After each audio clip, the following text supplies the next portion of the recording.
আসসালামু আলাইকুম দর্শক মণ্ডলী, আপনাদের নিয়মিত অনুষ্ঠান মার্কেট ওয়াচে আমরা আপনাদেরকে আমন্ত্রণ জানাচ্ছি। আজকের অনুষ্ঠানে আমি আহমেদ রশিদ লালী আপনাদের সাথে থাকব।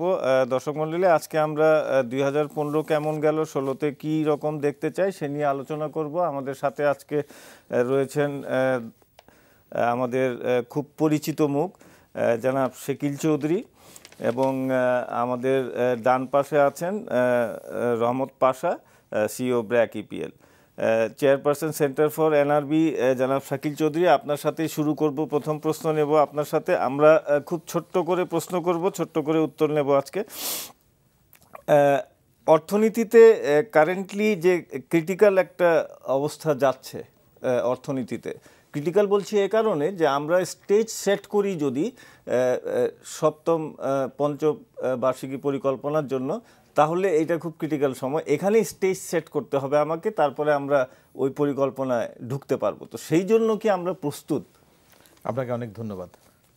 সপ্তম পঞ্চবার্ষিক পরিকল্পনা কিন্তু আমাদের জন্য বেশ বড় একটা চ্যালেঞ্জিং হবে, এই কারণে যে আমাদের পিছনের যে অর্জনগুলো হয়েছে, অভ্যন্তরীণ বিনিয়োগ কিন্তু হয় নাই। সত্যি বলতে গিয়ে ব্যাংকগুলোতে অঢেল তারল্য পড়ে আছে, আমরা বিনিয়োগে যেতে পারি নাই, এক্সপানশনটাও কম হয়েছে। নানান রকম কারণ আছে, সেগুলোর ইনফ্রাস্ট্রাকচারাল উইকনেস আছে, ইউটিলিটি সার্ভিসের অভাব আছে, এই বিষয়গুলো আছে। তারপরেও আরেকটা লক্ষণীয় শাকিল ভাই যে জিনিসটা আমাদের, যে আমরা কিন্তু দেখছি যে বিগত 3-4 বছর ধরে কিন্তু প্রাইভেট সেক্টর ইনভেস্টমেন্ট 22% কিন্তু ঘুরপাক খাচ্ছে। আমি ওই কথাই বলছিলাম যে এটার মূল কারণটাই হচ্ছে কিন্তু ইউটিলিটি সার্ভিসগুলো আমরা পাচ্ছি না। আপনি গ্যাসের কারণে এক্সপানশন হচ্ছে না, ডেফিনেটলি গ্যাসের কারণে হচ্ছে না। তারপরে খুব দীর্ঘসূত্রী সিদ্ধান্ত গ্রহণ এবং ফ্ল্যাকচুয়েটিং চেঞ্জিং, যেটা খুব দীর্ঘমেয়াদের বিনিয়োগকে ক্ষতিগ্রস্ত করে। এটা আপনি যেটা বললেন যে এই বিষয়গুলোকে আমাদেরকে যদি অ্যাড্রেস করতে পারি, এবং সপ্তম পঞ্চবার্ষিক পরিকল্পনা থেকে কিন্তু আমাদের নতুন ডাইমেনশনে যেতে হবে। আমরা মধ্য আয়ের দেশে যেতে যেটা চেয়েছি, সেখানকার কিন্তু বেসটা কিন্তু এখানেই আমাদেরকে শুরু করতে হবে, এবং এখানে কিন্তু সুশাসনটা জরুরি।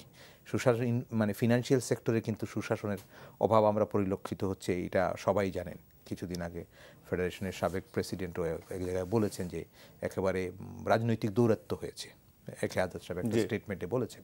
তো সেই কথাগুলো যখন একেবারেই অনেয়ারে বলতে হয়, তখন বোঝা যায় যে আর গোপন করবার উপায় নেই, এই জায়গাগুলোতে বের হতে হবে এইখানে।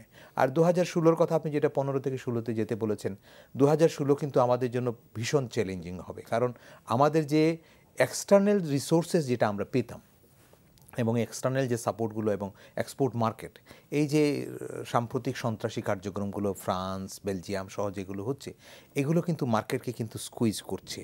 আমাদের যে এক্সপোর্ট বাস্কেট, যেটা আরএমজি যদি বলেন, আর আমাদের ইম্পোর্ট বাস্কেট যদি বলেন, রেমিটেন্সকে যদি আমি ইম্পোর্ট প্রোডাক্ট বলি, যদি এটা আমাদের দেশে আসে, তাহলে দুটোতেই কিন্তু এটা এফেক্ট করবে। নতুন করে উপসর্গ হিসেবে যুক্ত হয়েছে ইরান সৌদি আরবের সেই অস্বস্তিকর সিচুয়েশন। সে জায়গায় আমরা আসবো।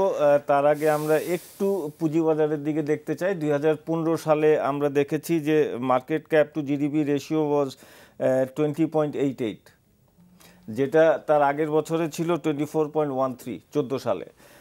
আবার মার্কেট ইল্ড যদি দেখি আমরা, 14 সালে 3.38, কিন্তু 15 সালে দেখেছি 3.53, ইজ বেটার। আবার যদি মার্কেট পি বলি, তাহলে সেটাও ভালো। 15 সালে ছিল 15.24, এবং তার আগের বছরে ছিল 17.77। তো এই অবস্থার থেকে আমরা 2016 সালকে কিভাবে দেখতে চাই? ধন্যবাদ আলী ভাই। যেটা বলছিলেন যে পুরনো বছরের বেশ কিছু চ্যালেঞ্জ আমরা ফেস করে এসেছি। যদি ওভারঅল একটা জিনিস আপনার সাথে যোগ করি, যে 14 সালে আমাদের ইন্ডেক্সের পারফরমেন্স ছিল 14%-এর মতো, 15 সালে সেটা ছিল -4.8। তো অন্যগুলো পজিটিভ থাকলেও এইটা কিন্তু বড় ধরনের চ্যালেঞ্জ ফেস করেছি। এর পাশাপাশি আমাদের যেটা পুঁজিবাজারের যে জায়গাটা নিয়ে আমরা সবসময় কথা বলি, সেটা আস্থা, কনফিডেন্স। তো আস্থার ব্যাপারটা যদি ধরি, যে 2014 সালে আমাদের অ্যাভারেজ ডেলি ট্রেড হতো 499 কোটি, এটা 422 কোটিতে নেমে আসছে, 15% ফল করেছে। তো এই দুইটা বড় নেগেটিভ জিনিস ছিল আমাদের মার্কেটে। সো এই চ্যালেঞ্জগুলো আমরা ফেস করেছি। বাট গোয়িং ফরওয়ার্ড, এই বছর শুরুতে আমরা দেখছি যে 2016 কিন্তু 600 কোটি টাকার প্লাস দিয়ে আমাদের টার্ন ওভার শুরু হয়েছে। স্পেশালি বড় একটা এক্সপেকটেশন ছিল যে আস্থার জায়গায় তো অনেকগুলো ব্যাপার থাকে, একটা হচ্ছে যে রাজনৈতিক পরিস্থিতি। তো আমরা দেখেছি 5ই জানুয়ারি যে জানুয়ারি 31 যে ইয়েটা হলো, আমাদের ইলেকশনটা হলো, 30 তারিখে আচ্ছা জি ইলেকশন, উপজেলা চেয়ারম্যান স্থানীয় নির্বাচন, হ্যাঁ পৌরসভা যে চেয়ারম্যান যে ইলেকশন হলো, এবং 5 তারিখে একটা কর্মসূচি ছিল। এই দুইটা স্পেশালি 30 তারিখে নির্বাচন হওয়ার পরে দেখলাম যে মানুষজনের কিন্তু ক্যাপিটাল মার্কেটের প্রতি যে আস্থাটা কিছুটা হলেও বেড়েছে। তার মূল কারণ যেটা আমরা অনেকদিন ধরেই বলছিলাম যেটা হওয়া উচিত, সেটা হচ্ছে যে যেখানে আপনার টাকা রাখার যে জায়গাগুলো আমাদের খুব সীমিত, রিয়েল এস্টেট বলেন, ব্যাংক বলেন, সঞ্চয়পত্র, এর বাইরে তো কোথাও নাই। আর সবগুলো দেখা যখন নিচে নেমে আসে তখন একমাত্র উপায় হচ্ছে আপনার পুঁজিবাজার, সেটা যারা পৃথিবীব্যাপী হয়ে থাকে। তো এই এত ইন্টারেস্ট রেট যেখানে 4 to 5% ফিক্সড ডিপোজিট রেট চলে আসছে, সেখানে তো মানে পুঁজিবাজার ছাড়া অন্য কোনো ভালো জায়গা নাই যাওয়ার। সো এই জায়গাটা কেন হচ্ছিল না? তো এই আমার কাছে মনে হচ্ছে 2016 আমরা শুরু করেছি, এবং ভালো আর্নিং যদি দেয় ব্যাংকগুলো, ব্যাংক এবং অন্যান্য যে সেক্টরগুলো আছে আমাদের, এরা যদি ভালো আর্নিং দেয়, কর্পোরেট রেজাল্ট যদি ভালো আসে, প্রথম কোয়ার্টার থেকে আসা শুরু করবে, আমার মনে হয় এই বছরটা অনেক ভালো দেখতে পারবো। আর আরেকটা জিনিস, ব্যাংকের ইন্টারেস্ট রেট, আমরা ডিপোজিটের ইন্টারেস্ট রেট কমতে দেখেছি, বাট এখন কিন্তু ব্যাংকটা চিন্তা করছে যে লেন্ডিং রেট কমাবে। লেন্ডিং রেট কমালে যেটা হবে, আমাদের কর্পোরেটগুলো যারা বড় করছে ব্যাংক থেকে, তাদের কস্ট কমে আসলে এটা কিন্তু ইপিএস একটা পজিটিভ ইম্প্যাক্ট হবে, ইম্প্যাক্ট পড়বে। সো আমরা 2016 সালকে খুব পজিটিভলি দেখতে চাই। আমি শাকিল ভাই আপনার কাছে একটু আসতে চাই। আমাদের foreign exchange reserve is almost 27.44 31 December পর্যন্ত যে ফিগার্স আছে, সেখানে আমরা দেখেছি যে এক্সপোর্টটা একটু নেগেটিভ ছিল, বাট ডিসেম্বর মাসে একটু স্লাইটলি একটু গ্রোথ হয়েছে।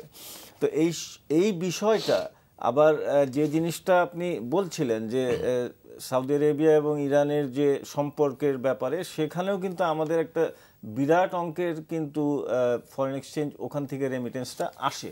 তো ওই জায়গায় কি আমাদের কোনো দুশ্চিন্তার বিষয় আছে? যথেষ্ট ঝুঁকির কারণ আছে।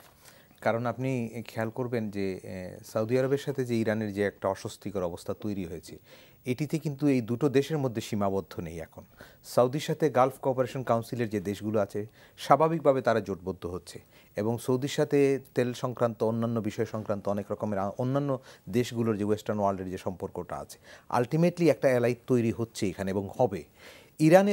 ইরান কিন্তু ওই অঞ্চলে বেশ একটা বড় শক্তিশালী অর্থনীতির দেশ, সেই হিসেবে ইরানেরও একটা মজবুত অবস্থান আছে, এবং ইরান কিন্তু আপনার ওয়েস্টার্ন ওয়ার্ল্ডের চেয়ে ইরানের ইনভেস্টমেন্ট এবং বিজনেস প্রমোশন অ্যাক্টিভিটিজ এক্সপানশন সবগুলো কিন্তু এই মধ্যপ্রাচ্যের দেশগুলোতেই বেশি। আমি গত 3 দিন আগে মধ্যপ্রাচ্যের দেশগুলোতে সফর করছিলাম। আমি দেখেছি ওখানে ব্যবসায়ীদের মধ্যে, কর্মজীবীদের মধ্যে, এবং যারা লেবার দিচ্ছেন, তাদের প্রত্যেকের মধ্যে একটা অস্বস্তি আছে। এবং এই অঞ্চলগুলো, বিশেষ করে ইউএই যদি বলেন আপনি, সবচেয়ে বড় স্টেক হচ্ছে বিজনেসের ইরানিয়ানদের।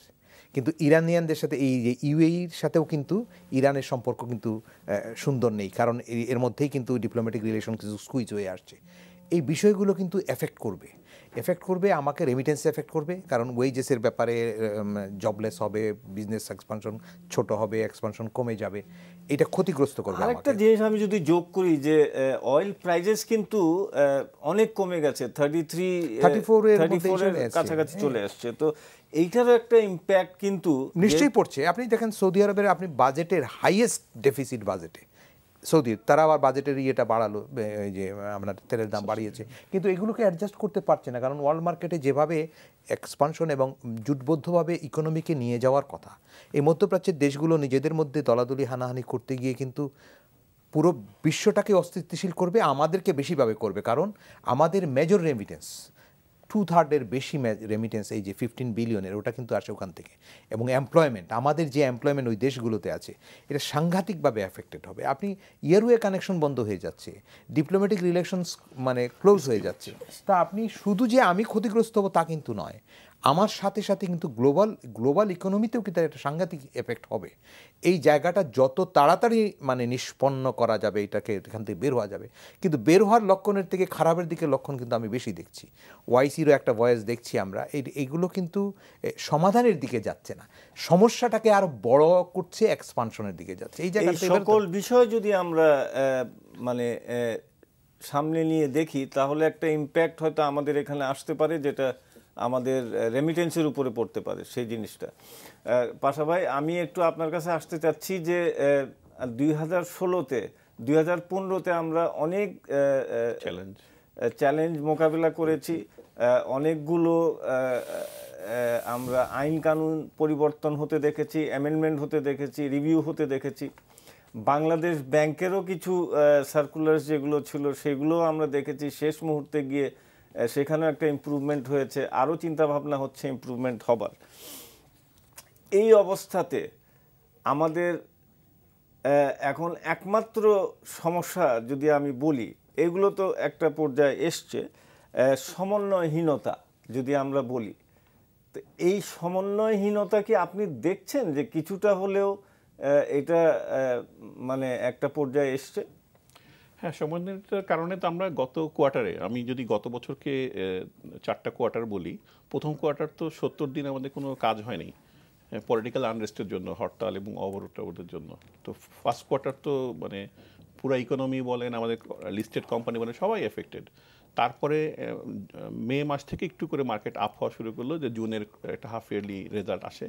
এবং শেষের কোয়ার্টার যে আপনার এই জায়গাটা যদি আসি, যে লাস্ট কোয়ার্টার অক্টোবর থেকে ডিসেম্বর যেটা, সেখানে কিন্তু এই সমন্বয়হীনতার জন্য কিন্তু একটা মার্কেটের রিউমার হলো যে ব্যাংকের এক্সপোজার লিমিট বাড়ছে না। সো সবাই, আমার প্রতিটা ইনভেস্টর এসে বারে বারে আমাকে জিজ্ঞেস করে যে ভাই এটা তো হবে না, আমার শেয়ারগুলো বিক্রি করে দেন, টাকা নিয়ে বসে থাকি, এটা ঠিক হোক, ব্যাংকের শেয়ারগুলো বাজারে আসুক, লিকুইডিটি বাড়ুক, প্রাইস পড়লে তখন কিনবো, এখন কিনতে চাই না। মেজরিটি আমার সব ব্রাঞ্চ ম্যানেজার ফোন করে, স্যার সবাই তো বিক্রির জন্য অস্থির হয়ে গেছে, কী করবো? তো এই অবস্থা কিন্তু বড় ধরনের একটা আমরা ক্রাইসিসের মধ্যে দিয়ে গিয়েছি গত বছর।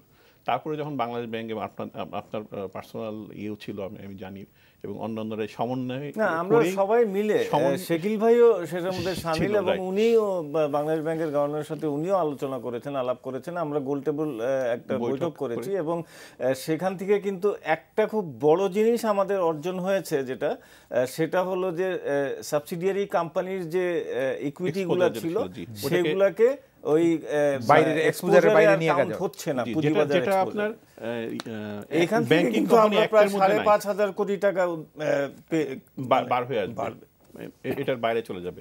এক্স্যাক্টলি যে জিনিসটা বললেন আলী ভাই, যে এই এক্সপোজার, মানে এই আমাদের যে এক্সপোজার, যেটা সাবসিডিয়ারি কোম্পানির যে ক্যাপিটালটা, এটা কিন্তু ব্যাংকিং কোম্পানি অ্যাক্টের মধ্যে নাই। বাংলাদেশ ব্যাংকেরটা বাড়তি একটা সার্কুলার দিয়ে এটাকে অ্যাড করা ছিল রিপোর্টিং এর ক্ষেত্রে। তো এটাই আমাদের দাবি ছিল, দূর হয়ে গেল, সেটা দূর হয়েছে, এটা রিপেয়ার হয়ে গেছে, এটা কিন্তু সমন্বয়ের কারণেই হয়েছে, সমন্বয়হীনতা হলে এটা হতো না। তাহলে একটা বড় ধরনের দিকে যাচ্ছি আমরা, বোঝা গেল আমাদের একটা বড় ধরনের অ্যাচিভমেন্ট। আমি দু একটা ব্যাংকের সাথে কথা বলছিলাম, ইনক্লুডিং মাই প্যারেন্ট ব্যাংক, যে আপনাদের অবস্থা কি। তারা বললো আমাদের রুম ক্রিয়েট হয়েছে, নাও উই আর থিঙ্কিং যে কোন কোন জায়গায় আমরা ইনভেস্ট করব। তাদের বললো আমাদের সারপ্লাস মানিটা আমাদের কল মানিতে 1 থেকে 1.5% খাটাচ্ছি। 1.5% তাদের অপারেটিং কষ্ট না, ডিপোজিট কষ্ট আমি বাদই দিলাম। তো তারা তো অবশ্যই আসবে, এবং ট্রেজারি বিল বন্ডের রেট এখনও কিন্তু যথেষ্ট ভালো আছে compare to call money rate. হ্যাঁ, এফডিআর রেট, মানে আপনি এফডিআর নিয়েও কিন্তু যদি আপনি ট্রেজারি বিলও ইনভেস্ট করেন, you will get higher return. এবং এখানে যেটা হচ্ছে ট্রেজারি বিল বন্ডগুলো আমরা মনে হয় এই বছর থেকে হয়তো যদি অ্যাক্টিভ করতে পারি, আমাদের মার্কেটের বড় একটা মার্কেট, সারা পৃথিবীতে সবচেয়ে বড় মার্কেট হলো ট্রেজারি বিল বন্ডের মার্কেট, যেটা আমরা পুরোটাই মিসিং। তো আমি আশা করবো, আমি ডিএসসি আমি কথাও বলেছি ওদের বিভিন্ন অ্যাসোসিয়েশনের সাথে, যে এগুলোকে কীভাবে অ্যাক্টিভ করে, তারাও চিন্তা করছেন যে জিএস এই মার্কেটটাকে অ্যাক্টিভ করা যায় কি না। তো সেদিক দিয়ে বলবো যে এই একটা নতুন একটা জায়গা আমাদের উন্মুক্ত হবে এই জায়গাটা।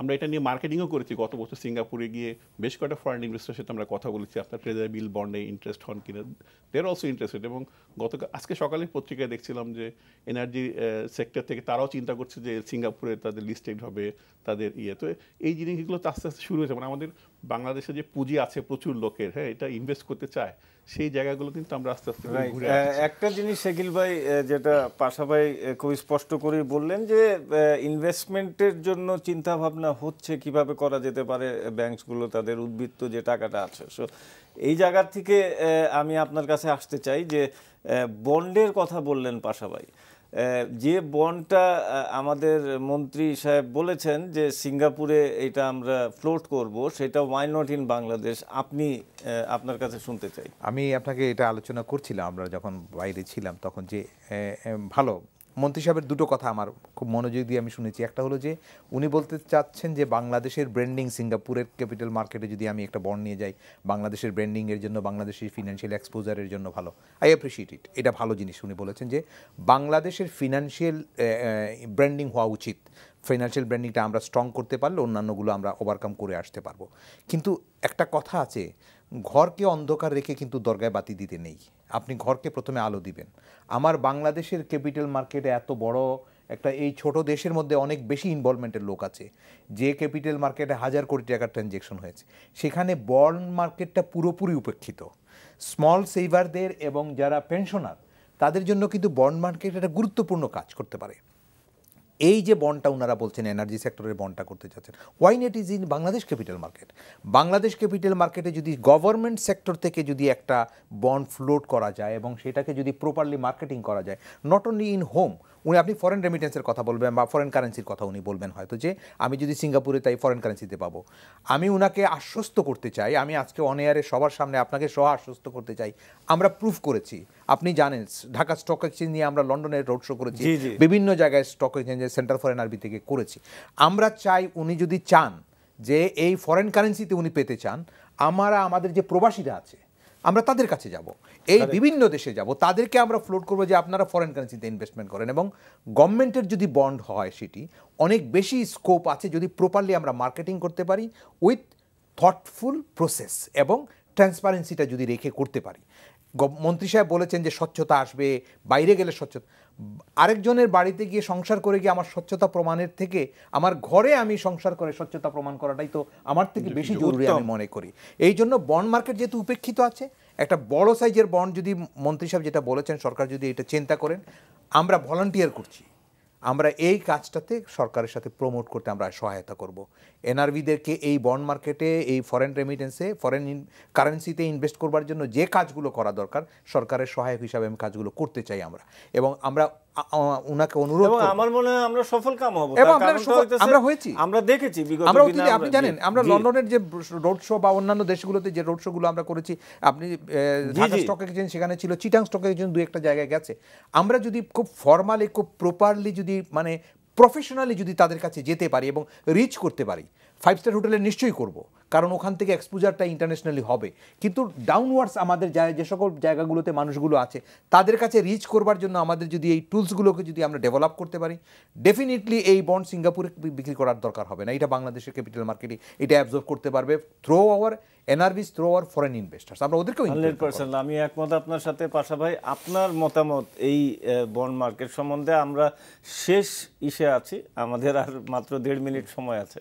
বন্ড মার্কেট যেটা বলছিলাম যে পৃথিবীর সর্ববৃহৎ ক্যাপিটাল মার্কেট সবচেয়ে বড় টুলস হচ্ছে, না আমরা যে বন্ডটা ছাড়তে যাচ্ছি যেটা মন্ত্রী মহোদয় বলেছেন, ওটার ব্যাপারেই বলছি। তো ভাইয়ের সাথে আমি পুরোপুরি একমত যে এনআরবি আমাদের কিন্তু এখন কিন্তু প্রিমিয়াম বন্ড নামে কিন্তু রিটেলের জন্য বন্ড আছে এবং এটা খুবই অ্যাট্রাকটিভ এবং ভালো বিক্রি হয়, বাংলাদেশ ব্যাংক নিজেও জানে। এবং যেটা হচ্ছে যে বন্ড ছাড়লে এটার প্রফিটটা কে পাবে? বিদেশিরা, যেটা মন্ত্রী মহোদয় বলেছেন। হ্যাঁ, কর্পোরেট ওয়ার্ল্ডের কথা চিন্তা করছেন, তো বিদেশিদের বেনিফিটটা আমি দিব, অসুবিধা নাই। কিন্তু আমার ঘরের লোক, যে ভাই যেটা বলছিলেন, এদেরকে বেনিফিট দিতে অসুবিধা কি? প্রফিটটা তো ওরাই পাবে, ফরেন কারেন্সিতে পাবে। তা আমার এনআরবিরা পেলে তারা যদি প্রফিট, যে কোনো ইনভেস্টর আমি দেখেছি, আপনিও জানেন যে একজন যদি আমি প্রফিট করে দিতে পারি, সে কিন্তু আপনার পিছনে ছাড়বে না, বারে বারে কিন্তু আপনার পিছনে। This is call confidence. তো এই কনফিডেন্সে এত বড় অপরচুনিটি যেটা আছে, আমরা এতক্ষণ আলোচনা করছিলাম, এটা আমরা কেন আমাদের ইনভেস্টরকে দিব না?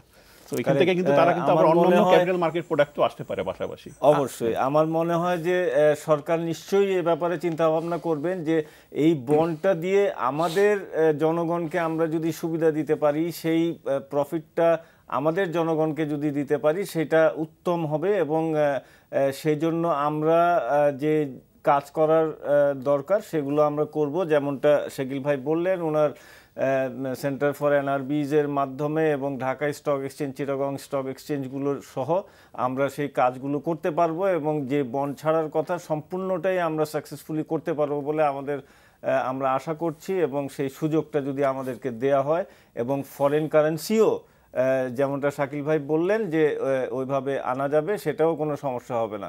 সো কাজেই এই অনুষ্ঠান আজকে আমরা এখানেই শেষ করতে হচ্ছে। আগামীকাল একই সময় এই অনুষ্ঠান দেখার আমন্ত্রণ জানিয়ে দর্শক মণ্ডলী আমরা বিদায় নিচ্ছি। ধন্যবাদ। আসসালামু আলাইকুম।